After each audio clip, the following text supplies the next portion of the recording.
Hello everyone, welcome back to my YouTube channel let's teacher people में स्वागत है। My name is Renu Kakkar. Today in this video very important की CTET paper 2 SST की preparation के लिए classes start हो चुकी है। This is the 5th class and very important कि आपको भी पता चल गया होगा अपडेट। सीटेक का जो पेपर है वो 15 दिसंबर को रीशेड्यूल हो चुका है, यानी 15 दिसंबर को अब आपका एग्ज़ाम होगा जो 1 दिसंबर को था।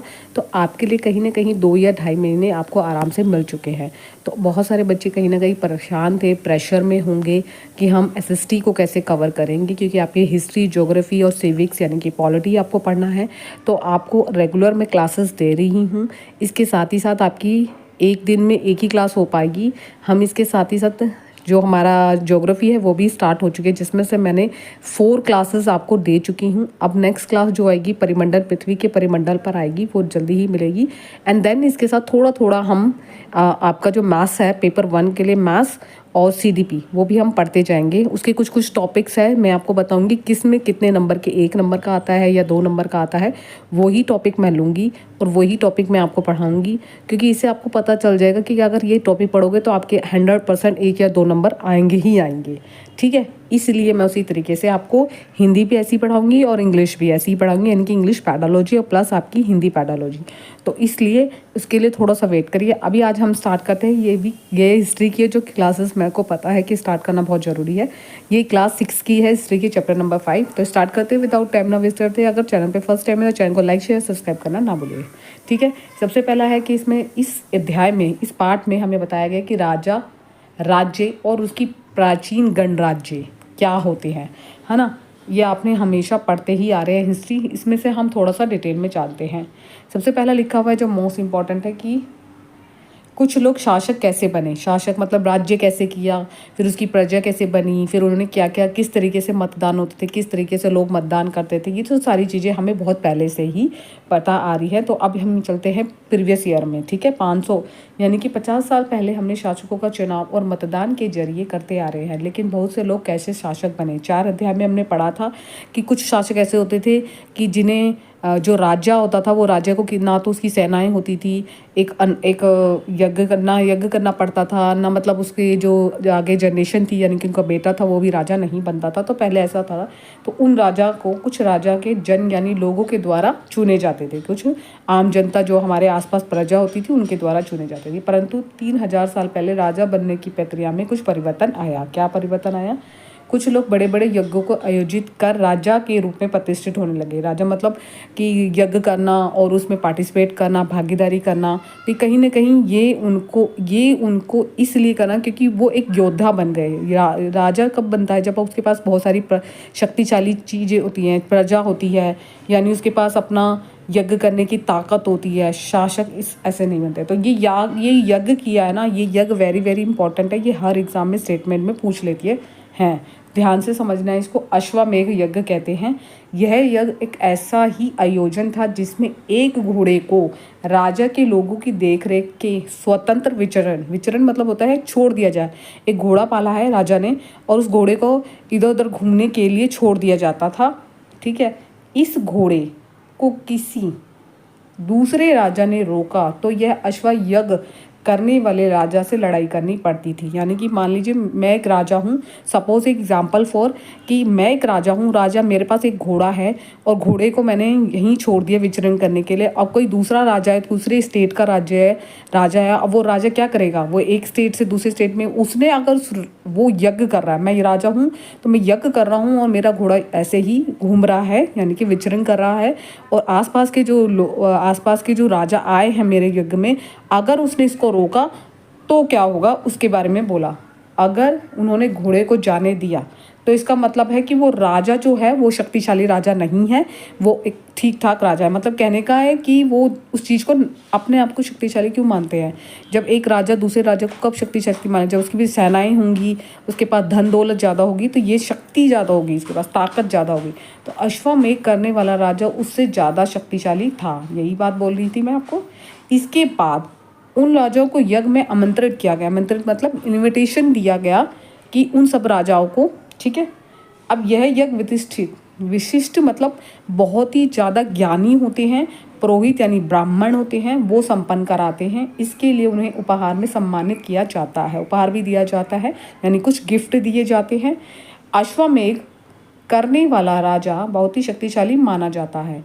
यज्ञ में आमंत्रित राजा, सभी राजा उनके साथ उपहार लाते हैं, मतलब जो भी उस यज्ञ में आए हैं। अश्वमेध माना, अश्व मतलब क्या होता है, घोड़ा, यज्ञ मतलब यज्ञ करना, यानी कि जो घोड़े के लिए एक कह सकते हैं कि एक अश्वमेध यज्ञ क्या कह सकते हैं कि हमने एक घोड़े मतलब अपने अपने आप को शक्तिशाली दिखाने के लिए एक यज्ञ कर लिया, और हम राजा के ले गए, और हमारे आसपास के लोगों, जितने भी हमारे राज्य के आसपास के लोग राज्य थे, जितने भी उनके राजाओं को बुलाया गया और वो उस यज्ञ में आमंत्रित किया गया। अगर वो उस राजा को, अगर वो जो अश्वमेध राजा यज्ञ कर रहा है, अगर दूसरे राजा उस घोड़े को रोक देंगे तो वो उनसे लड़ेंगे, नहीं तो छोड़ देंगे, तो यानी कि वो शक्तिशाली राजा नहीं कहलाएंगे। ये कहने का अभिप्राय है। आगे देखिए, ये वेरी वेरी इंपॉर्टेंट है, इसलिए मैंने इसको ध्यान से समझाने की कोशिश की है। इन सभी आयोजन में राजा का मुख्य स्थान होता है, जो राज सिंहासन, यानी राजा का सिंहासन, राजा जिस सिंहासन पे बैठता है उसको राज का सिंहासन कहते हैं। बाघ मतलब पता ही है, शेर की खाल के विशेष आसन से बनाया जाता था या उसे बिठाया जाता था। युद्ध क्षेत्र में राजा का सारथी, यानी सारथी मतलब उसका सेनापति हो सकता है, उसका सेनापति होता है या उसका सहचर होता है। यज्ञ के अवसर पर वह राजा किसी विजयों तथा अन्य गुणों का गान करता था। राजा के संगी संबंधी, खासकर उनकी रानियां पुत्र, कई छोटे छोटे अनुष्ठान करते थे। अन्य सारे मंत्रण राजाओं को काम सिर्फ बैठकर यज्ञ की पूरी प्रक्रिया को देखना भर था। राजा के ऊपर पुरोहित यानी ब्रह्मा पवित्र जल का छिड़काव के साथ साथ अन्य अनुष्ठान भी करते थे। विष यानी वैश्य जो होते थे, जो नीची जाति के कहे जाते थे, वो लोग खाली उनके लिए उपहार लाते थे। पुरोहित शूद्र मानते थे, कई अनुष्ठान में शामिल नहीं किया जाता था, यानी जिन्हें पुरोहित शूद्र मानते थे, जो नीचे जाति के थे, उन्हें मतलब इस अनुष्ठान में शामिल नहीं किया जाता था। ठीक है, आगे कह रहे हैं, आगे इन्होंने अलग अलग वर्ण में विभाजित किया है, इसके बारे में हम पढ़ेंगे। ठीक है, ये भी इम्पोर्टेंट है। उस समय उत्तर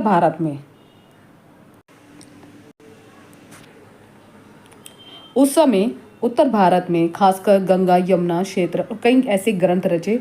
ऋग्वेद, यानी ऋग्वेद की संख्या आपको पिछले अध्याय में हमने पढ़ी थी, 3500 वर्ष पुरानी थी, जिसमें से हमने सारे पढ़े थे अर्थावेद, यजुर्वेद, और उसके बारे में डिटेल में हमने पढ़ा था। के कारण वो थी हमारी प्राकृत और वैदिक संस्कृति के बारे में डिस्क्राइब किया गया था, तो यह उत्तर वैदिक ग्रंथ कहे जाते हैं। इसके अंतर्गत सामवेद, यजुर्वेद, अर्थावेद और अन्य ग्रंथ शामिल है। पुरोहित द्वारा इन ग्रंथों को विभिन्न प्रकार के अनुष्ठान और उनकी संपादन की विधियाँ बताई गई हैं।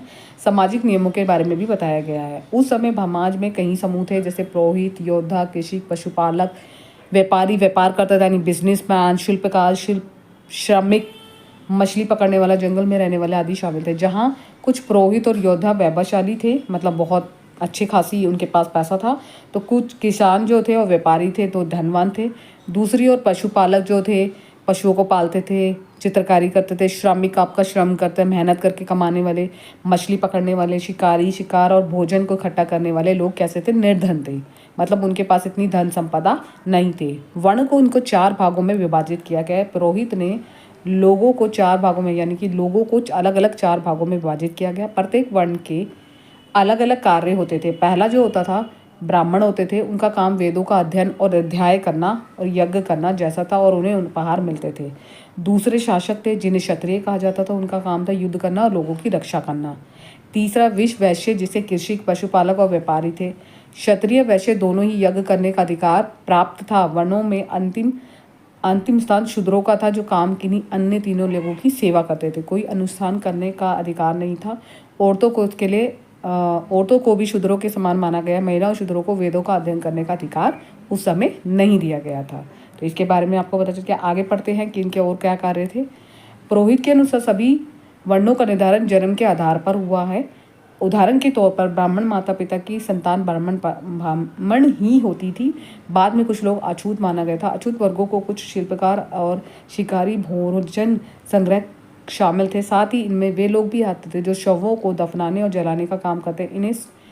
इन लोगों से संपर्क अपवित्र माना जाता था। कई लोगों ने ब्राह्मणों द्वारा बनाई गई वर्ण व्यवस्था का स्वीकार नहीं किया, और कुछ राजा स्वयं को पुरोहित से श्रेष्ठ मानते थे। कुछ जन्म के आधार पर वर्ण निर्धारण सही नहीं मानते थे। इसके लिए कुछ व्यवसाय के आधार पर लोगों के बीच में भेदभाव को उचित नहीं समझते थे, जबकि कुछ लोग चाहते थे कि वह अनुष्ठान संपन्न करने का अधिकार सबको है।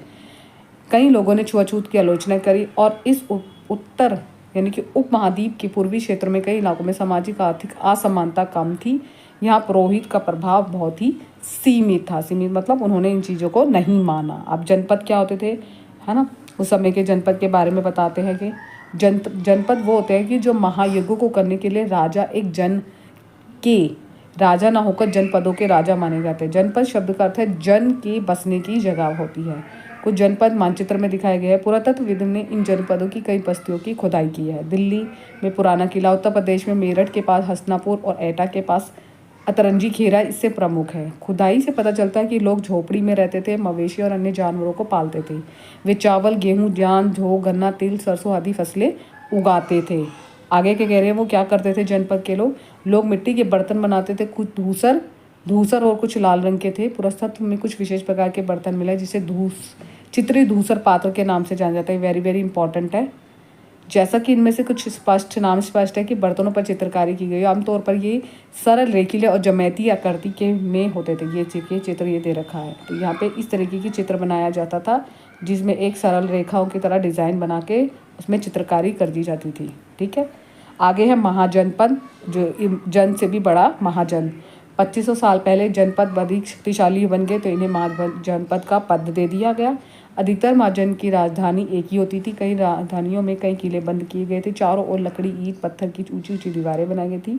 ऐसा लगता था लोगों ने अन्य राजाओं के आक्रमण से डरकर अपनी सुरक्षा के लिए कई किलों का निर्माण किया। कुछ राजा अपनी ही राजधानी के चारों ओर विशाल, ऊंची, प्रभावशाली दीवार खड़ी कर अपने को समृद्ध बनाते थे। समृद्ध मतलब जैसे ये रे कुछ जनपद और महाजनपद के दे रखे हैं नक्शे। अब क्यों करते थे कि अपनी शक्ति का प्रदर्शन करने के लिए। ठीक है, इस तरह से किले के अंदर रहने वाले लोगों को क्षेत्र में नियंत्रण करना आसान होता था और सरल हो जाता था। इस तरह की विशाल दीवारें बनाने के लिए व्यापक योजना की आवश्यकता होती थी। लाखों लोग ईंट और पत्थरों के इंतजाम करना पड़ता था। आगे कह रहे हैं स्त्री, पुरुष और बच्चों ने अधिक परिश्रम किया होगा, इसके लिए उन्हें संसाधनों की आवश्यकता पड़ी होगी। राजा सेना रखने लगे थे। सिपाहियों का नियमित वेतन देकर पूरे साल रखा जाता था। भुगतान आहत सिक्के इसके रूप में देते। इससे अध्याय 8 में पढ़ेंगे आहत सिक्के के बारे में, किस तरीके के होते हैं। अब है कर कौन कौन से लगते थे जो महाजन पद लगाते थे, किस किस चीज़ों पे। महाजन पद राजा के विशाल किले बनाते थे, बड़ी सेनाएं रखते थे, इसलिए प्रचुर मात्रा में संसाधनों की आवश्यकता। इसके लिए उन्होंने कर्मचारियों की भी आवश्यकता होती थी। महाजन पदों के राजा जो थे समय समय पर उपहार न देकर नियमित रूप से कर वसूल करते थे। ये वेरी वेरी इंपॉर्टेंट है और इससे क्वेश्चन आता है। तो जो मैं बोल रही हूँ आप अपना नोट डाउन करके रखना। फसलों पर कर लगाते थे क्योंकि अधिकांश लोग कृषक थे, किसान थे। वो भूमि का 1/6वां भाग हिस्सा कर के रूप में निर्धारित किया गया था, जिसे भाग कहा जाता है। फिर है कारीगर के रूप में लगाए थे। परिश्रम के रूप में चुकाए जाते थे। एक बार बुनकर लोहा सुनार राजा के लिए महीने में एक ही दिन का काम करना पड़ता था। पशु जो जानवर और उत्पाद के रूप में कर देना पड़ता था। व्यापारी सामान खरीदने और बेचने के लिए देना पड़ता। खेतर संग्रह जंगलों में विभिन्न प्रकार की वस्तुओं को देनी होती थी जिसका कर देना होता था। अब कृषि के बारे में लिखे। कृषि में अब क्या परिवर्तन हुआ। ठीक है, इस युग में कृषि के क्षेत्र में 2 परिवर्तन आए। पहले क्या होता था, लकड़ी के हल बनाए जाते थे, फिर लोहे के आने लगे। हल के फाल और लोहे के बनने लगे। अब लोहे के बनने लगे। कठोर जमीन को लकड़ी के फाल की तुलना में लोहे से आसानी से जोता जा सकता था, इसलिए फसलों की उपज बढ़ गई।